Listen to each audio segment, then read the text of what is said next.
version of Digital Dialogue series. And today's uh, guest is Dr. Mousumi Dash, and she will be speaking on Gandhi and his influences on ecofeminism in solving the problems and creating a better culture of peace and sustainability. Mahatma Gandhi, the worldly acclaimed figure, who is well known for his non-violent Satyagraha movements and his remarkable contribution in politics for giving politics a spiritualistic vision. He implemented the age-old Eastern tradition of violence in mass movements and give strength to the teeming millions of a colonized nation. Literally, India learned from Gandhi how to combat even without weapons. Besides, Gandhi's adherence towards vegetarianism and earth treatments deserve special mention.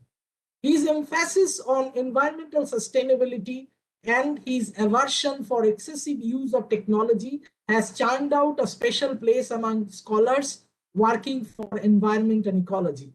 Gandhi's principles of nonviolence,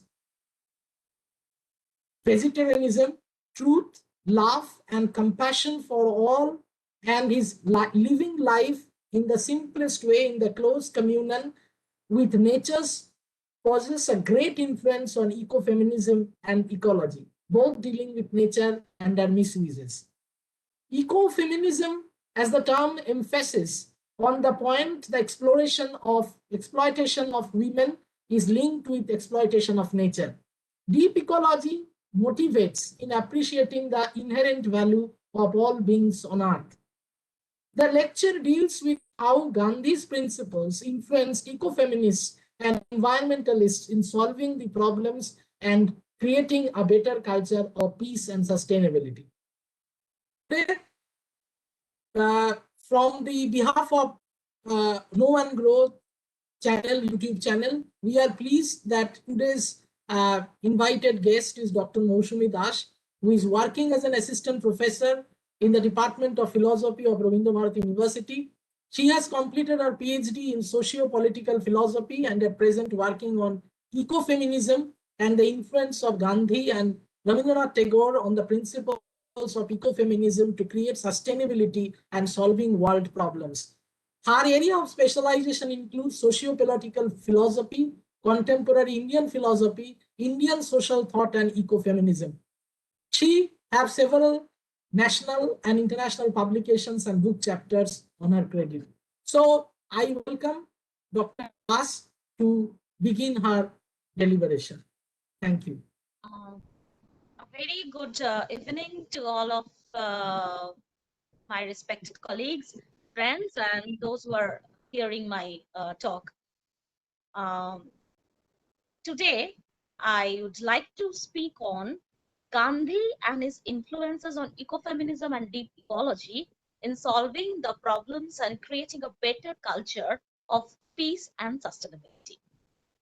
Mahatma Gandhi, the worldly acclaimed figure who is well known for his non-violent satyagraha movements and his remarkable contribution in politics for giving politics a spiritual vision.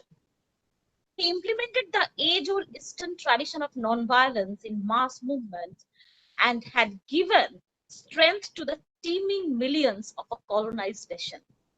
Literally, India learned from Gandhi to combat even without weapons. Besides, Gandhi's adherence towards vegetarianism and earth treatments deserve special mention.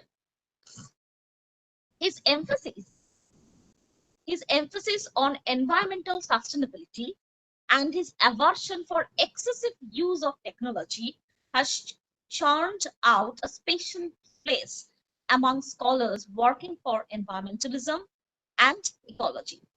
Gandhi's principles of nonviolence, vegetarianism, truth, love, and compassion for all, and his living life in a simplest way, in the close communion with nature, possess great influence on ecofeminism and ecology, both dealing with nature and her misuses. While ecofeminism emphasizes on the point that the exploitation of women is linked with the exploitation of nature, deep ecology motivates in appreciating the inherent value of all beings on earth. This paper deals with how Gandhi's principle influenced ecofeminists and environmentalists and deep ecologists in solving the problem of the world and creating a better culture of peace and sustainability. Peter Singer views that deep ecologists wanted to preserve the integrity of the biosphere for its own sake, irrespective of possible benefits to humans that might flow from so doing. Arne, the father of deep ecology, in his philosophy developed a sense of connection with the natural world around him. Nates views that the nature of reality is multidimensional and creative. Moreover, natural world to him is creative and the future is open. We have much more freedom and possibilities than we think in the natural world. Furthermore, there are no scientific basis for denying our freedom. Arnes views that deep ecology uses the term biosphere in a more comprehensive way. It includes living and even non-living beings such as rivers, landscapes, and ecosystem. Ness, in his childhood, bore memories of his being connected intricately with nature and nature's responsiveness when he would wade and play in her lap. Through his spontaneous experience of the inner responsive nature of the world and its many inhabitants, he realized that even the tiniest of beings can respond to us depending on how we act and feel around them. In his formative years, Ness deeply trusted Spinoza's philosophy. He was given a copy of Spinoza's Ethics. Ness deeply felt that Spinoza's account of the worldview and life's philosophy has shown the way to deep inquiry and practical action that led to community, friendship, and joy.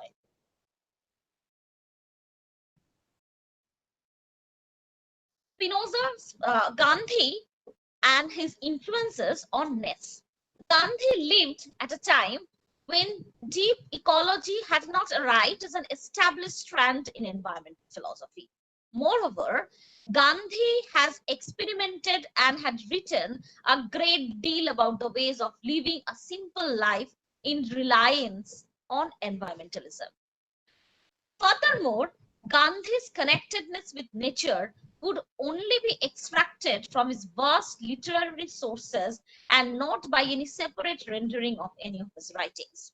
Nays viewed that Gandhi made manifest the internal relation between self-realization, non-violence, and what is sometimes called biospherical egalitarianism.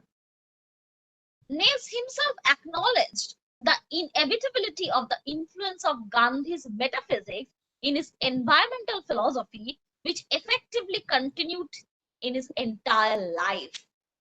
Moreover, Gandhi's social utopia was a blueprint of the necessity of the ecological balance to combat with the constant growth of industrialization. Furthermore, we could notice that Gandhi's outright rejection of the material abundance of the Western civilization is now unanimously accepted by the progress of ecological movement of today. However, Thomas Weber points out that some critics have doubted in giving a legitimizing lineage of deep ecology with the Eastern spiritual tradition.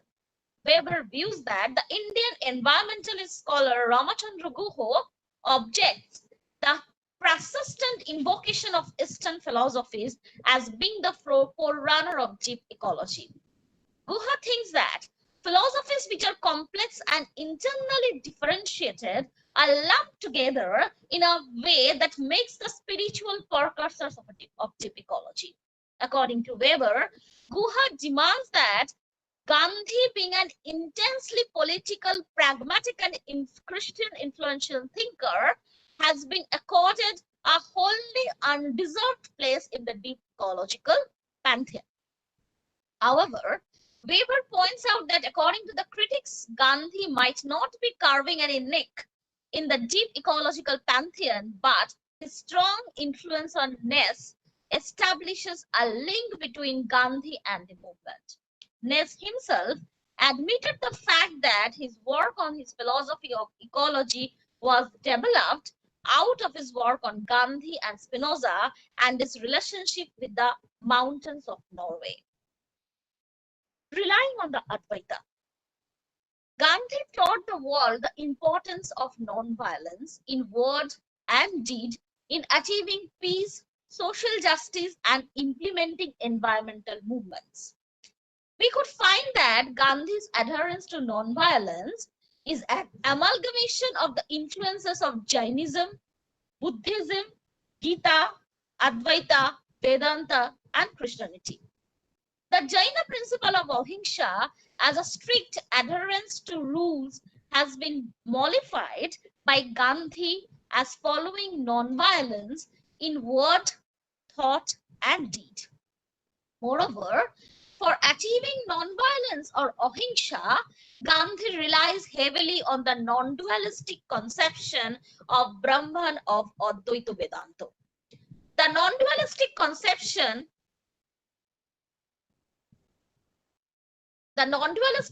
conception of Advaita visualizes the Brahman is the ultimate reality and universal self from which everything arises and ultimately get dissolved into it.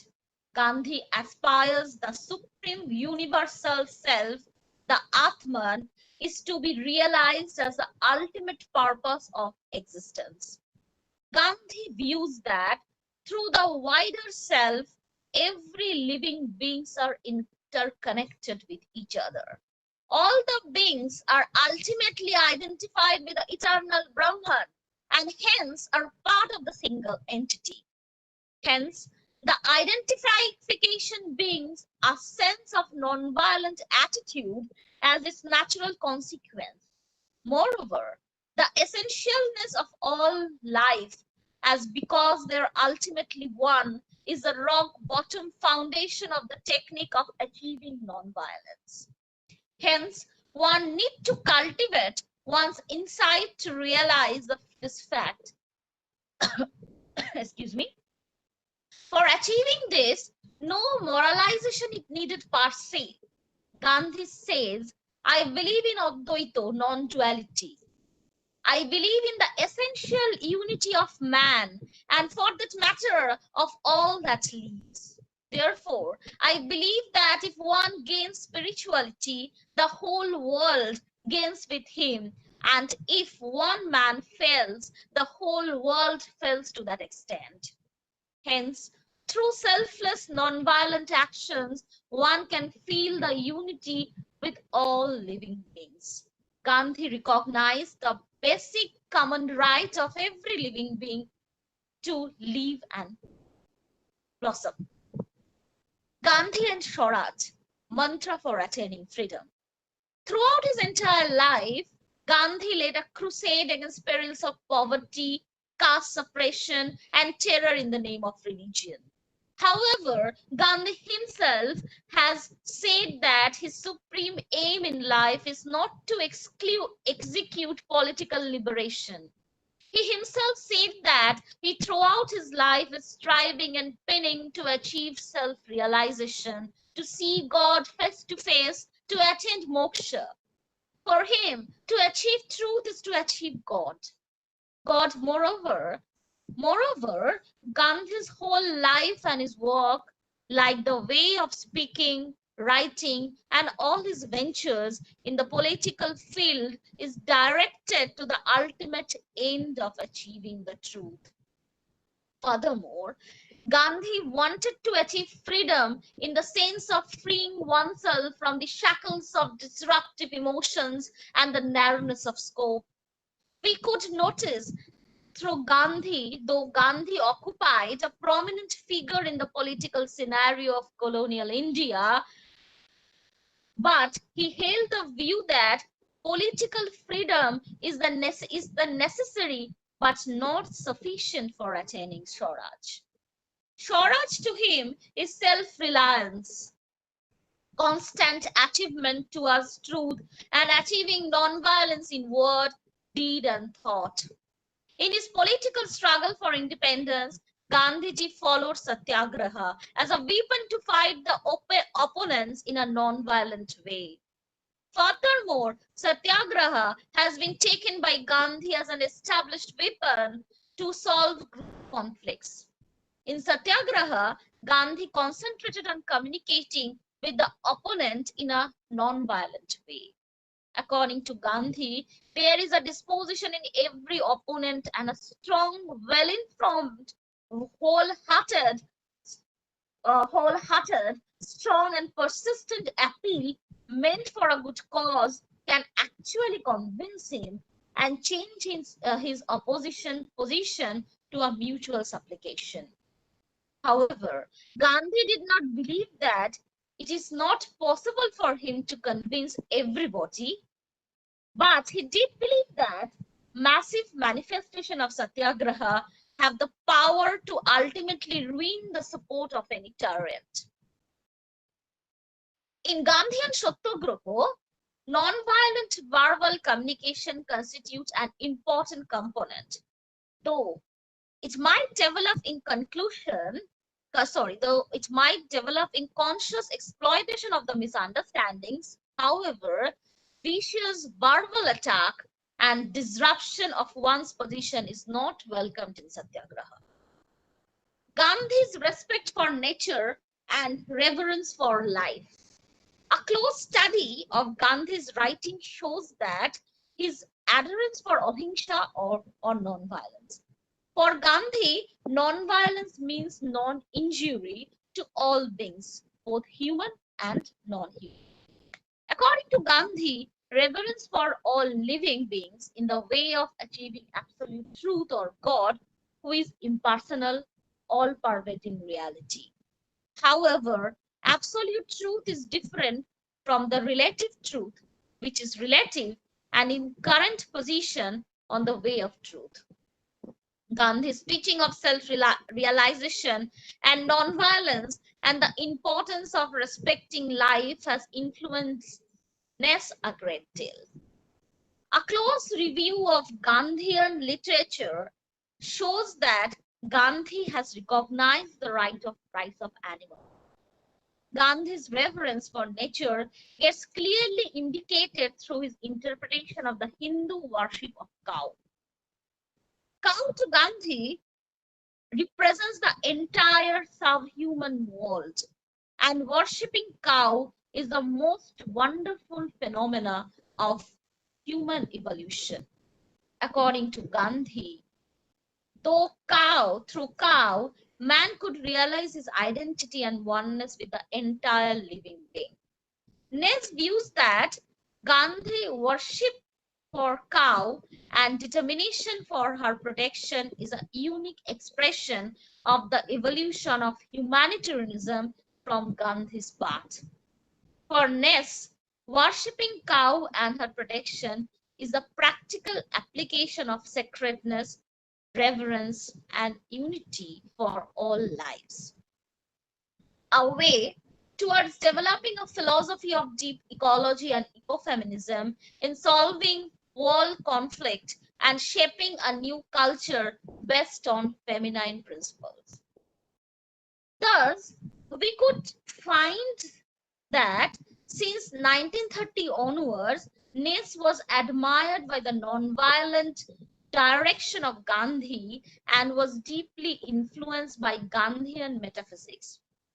Gandhi believed in the nonviolent dualism of Advaita and views that all beings in the world are internally connected with each other and there is essential unity between all men.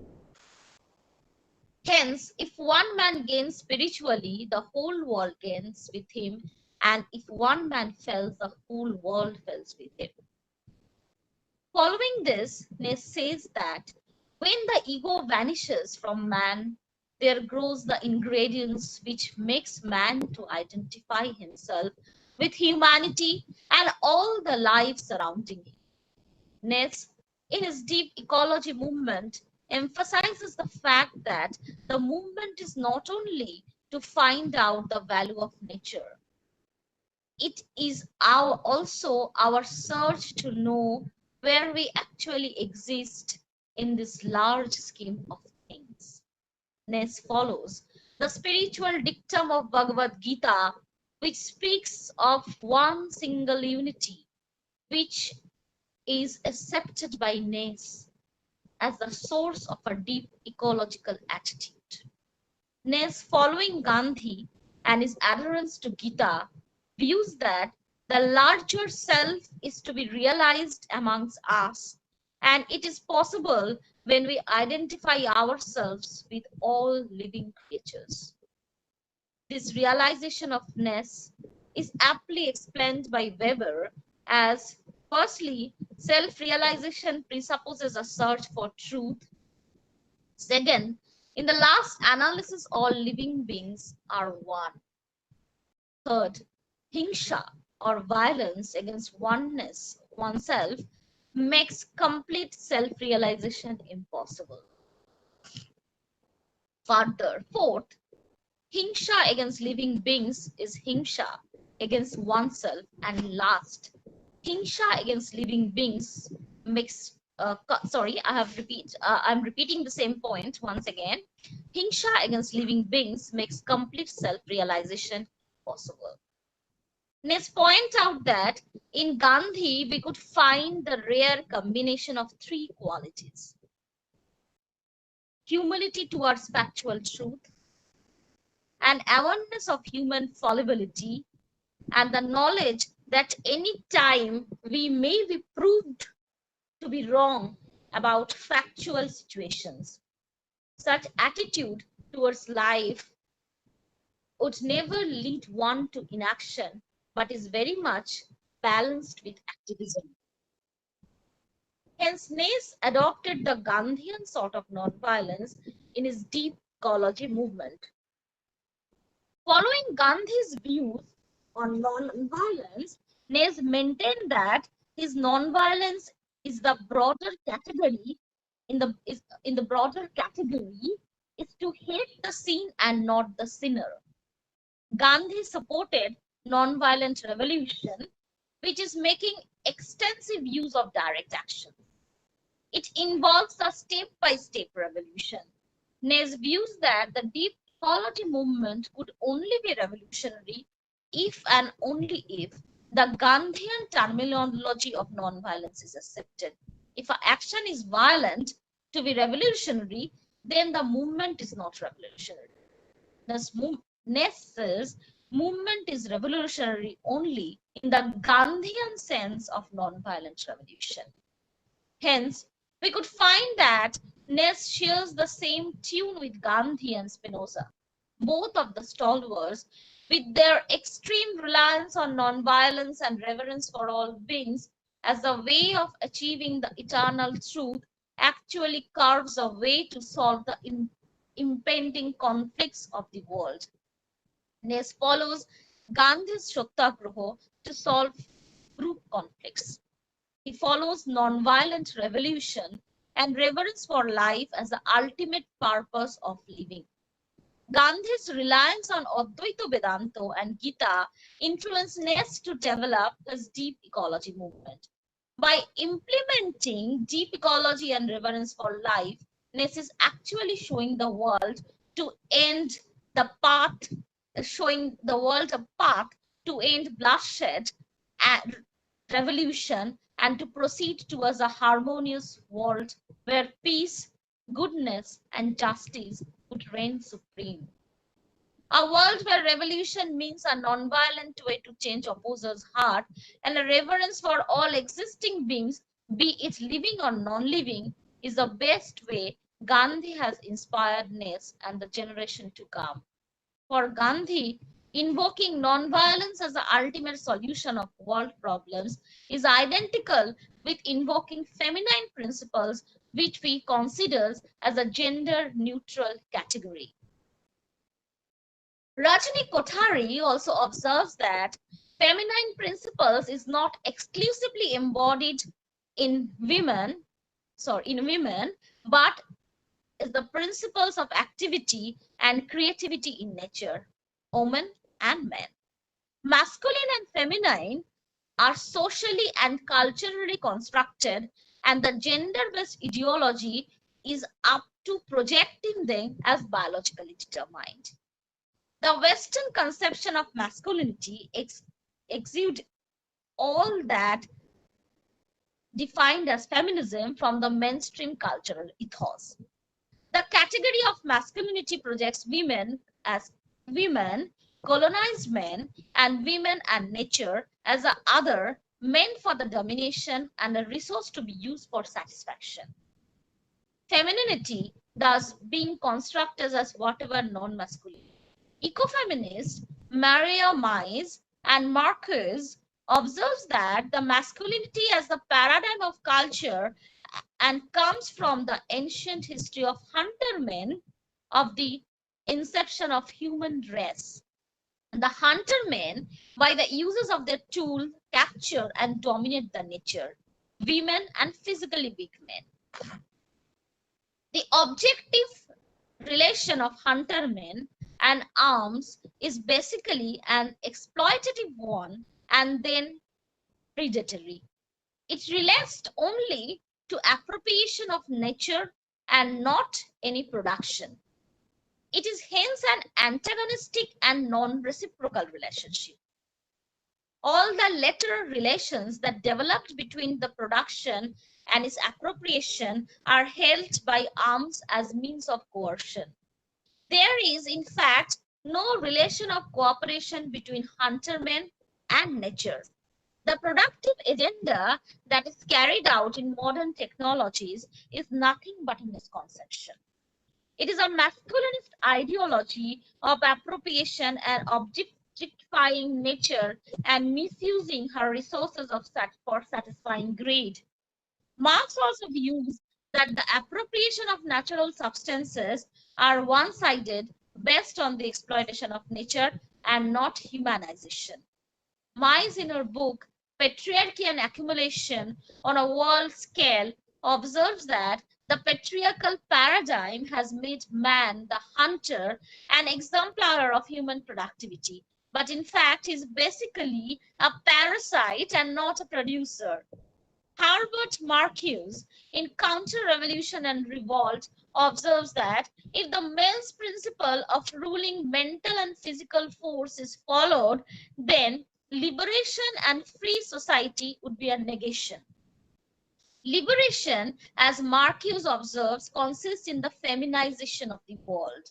Gender ideology creates a dualism and disjunction between male and female. Gender ideology creates a conjunction of activity and creativity with the masculine and passivity and non-violence with the feminine. Gender-based response follows this dichotomy and frames the categories of masculinization and feminizations of the world based on these categories. Marcuse observes that we need to transcend this gender ideology of dichotomy. Gendered conception of association of violence and activity as masculine and non-violence and passivity as feminine. Rajni Kothari, in Lokania's effort to overcome the new rift, observes that there is, however, no limiting relationship with feminine principles and being woman. The principles of activity and creativity in nature embodies in both man and woman. Masculine and feminine, though distinct, but remaining inseparable in dialectical unity as two aspects of one being. The recovery of the feminine principle from the society constructed gender ideology is to transcend the stereotypes and associate with a non-patriarchal, non-gendered category of creative non-violence or creative power in a peaceful form. The recovery of the feminine principle is a solution of the oppression not only on women but also the extermination and deprivation of non-Western culture and small indigenous cultures. Rabindranath Tagore views that this non-patriarchal, non-violent, and creativity as an ultimate gateway of human liberation. Gandhi too formulates through his entire life in the principle that freedom is indivisible, not only in the popular sense that the oppressed of the world are one, but also in the unpopular sense that the oppressor too is caught in the culture of oppression. A breach from the feminine principle leads to the destruction and domination. Recovering it from gender ideology excuse creative forms of being and perceiving in human beings, irrespective of gender. Both Tagore and Gandhi endorses this conception of feminism as a savior of the world from the dominant culture of exploitation of patriarchy.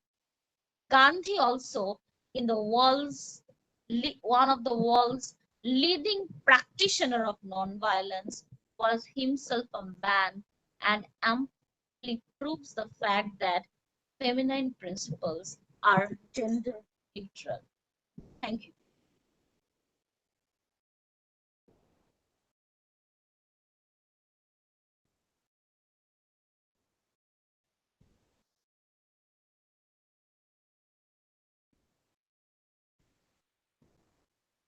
Is it over? Yeah, is over. Thank you. Thank you, Dr. Das, for giving us a deliberation on ecofeminism, and we are very happy. Uh, so I thank from behalf of No One Grow YouTube channel, the organizers of YouTube channel, Dr. Maladitya and Dr. Parthasarathi Das. And I appeal to all the visitors and viewers of this channel to subscribe the channel. Thank you and good night.